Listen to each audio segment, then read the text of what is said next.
Good morning. Welcome to Ramblings with Joe. I can't remember the name of this coffee. My next shipment doesn't get here. Well, I guess it'll be here today. But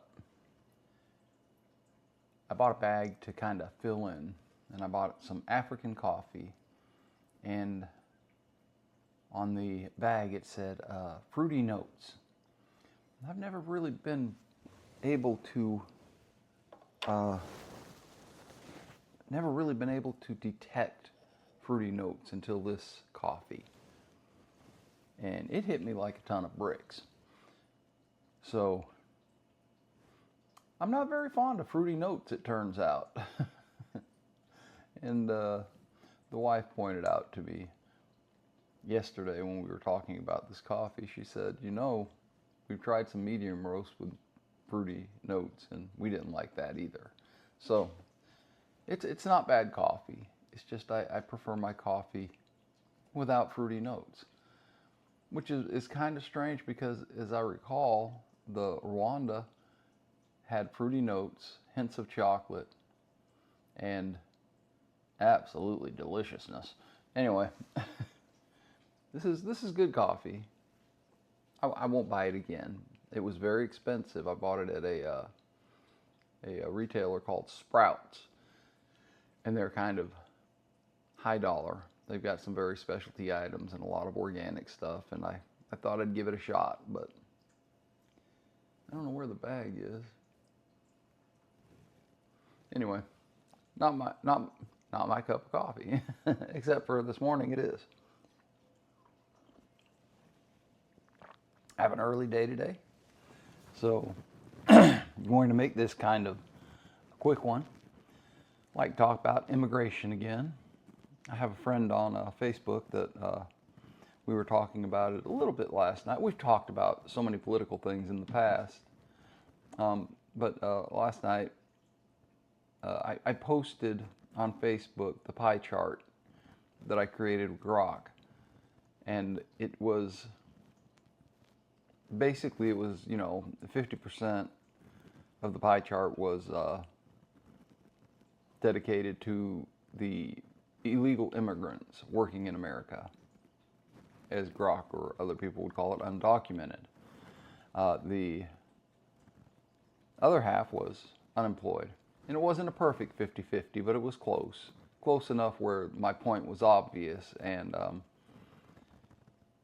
immediately, her immediate response was, "Where did you get this?" And her secondary, after I explained I got it from Grok, her second response was, "This is misleading because a lot of people who are out of work are,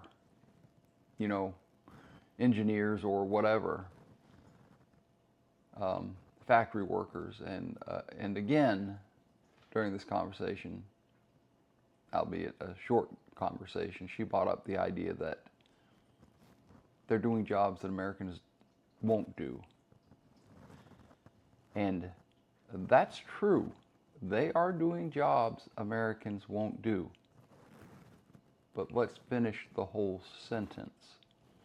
They're doing the jobs Americans won't do at that price because they are doing it super cheap. Now,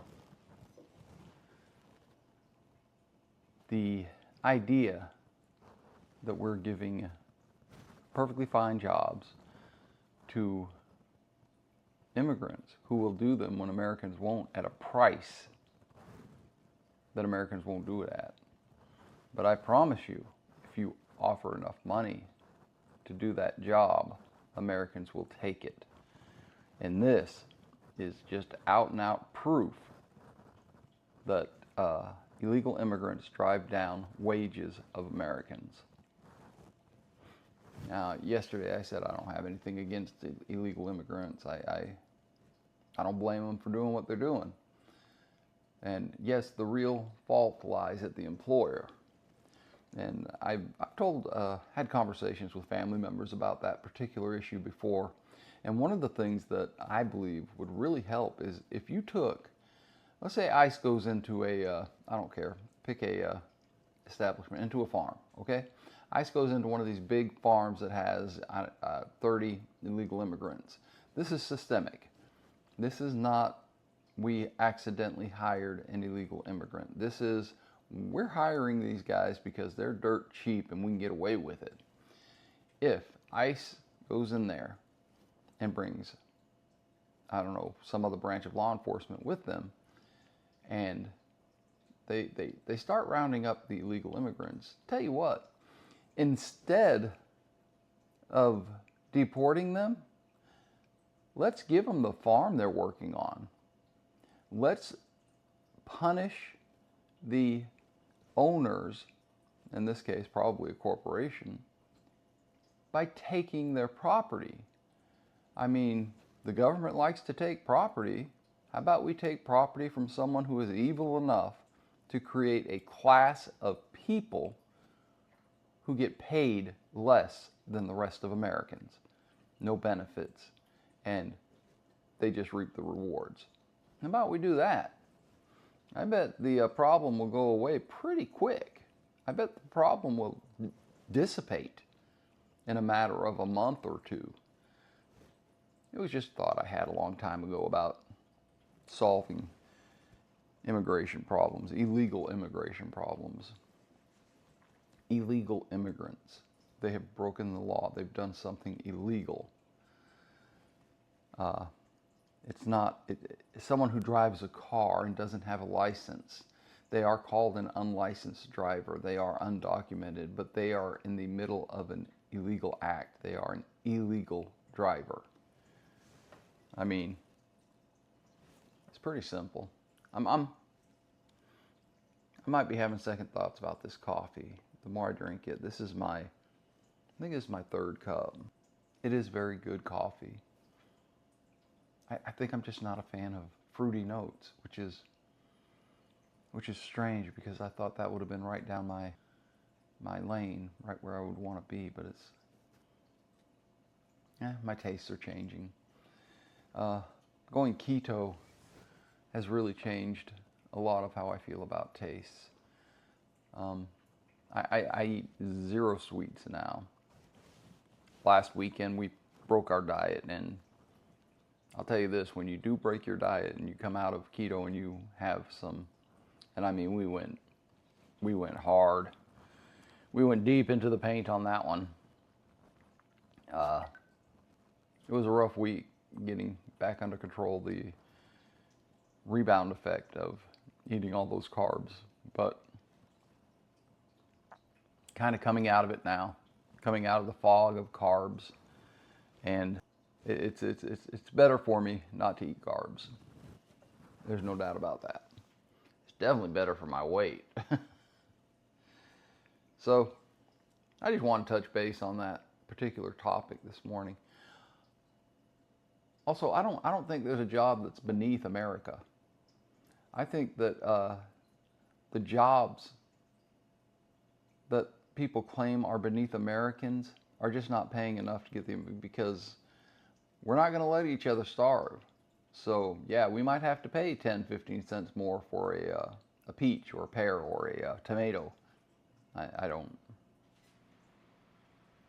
But the other side of that coin is when the price of labor to these large companies and these large farms and these small farms for that matter increases, then they will start looking at other venues to do the labor, other technologies.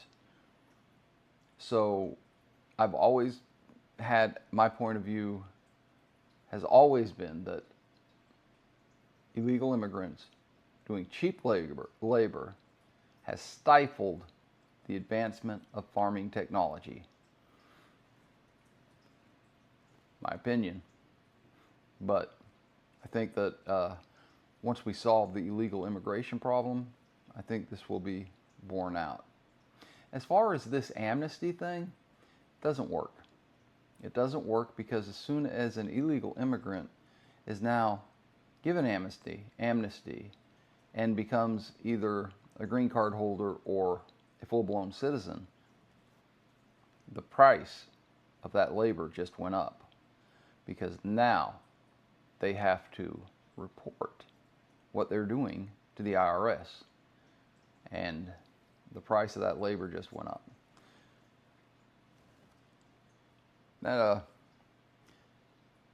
That's just a little bit of a quick topic this morning. I have to leave out of here in 40 minutes. Probably closer to an hour. But I thought I'd throw that out there this morning. I do enjoy debating with this individual on Facebook. She's very liberal. I think in the past she said she's not liberal, but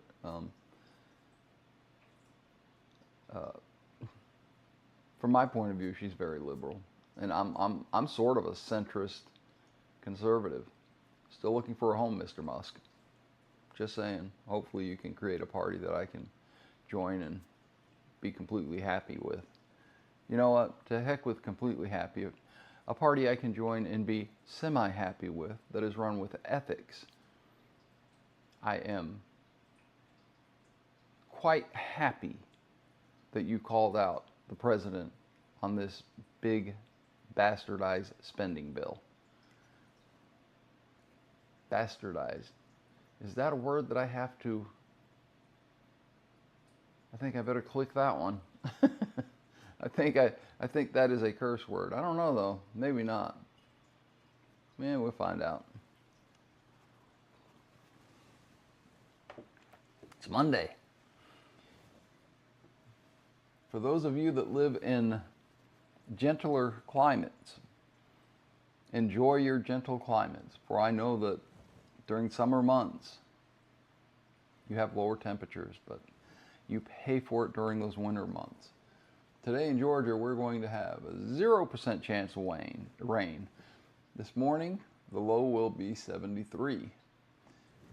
Our high will be 94. And when I found that out, I said to myself, 94, that's not too bad. I can work in that. Climatization, there you go. I am climatized to this environment. I think I'm going to go to work. I hope that you all have a wonderful Monday, and I hope that your week gets better day by day. And I hope you find peace, love, and dream. L'chaim.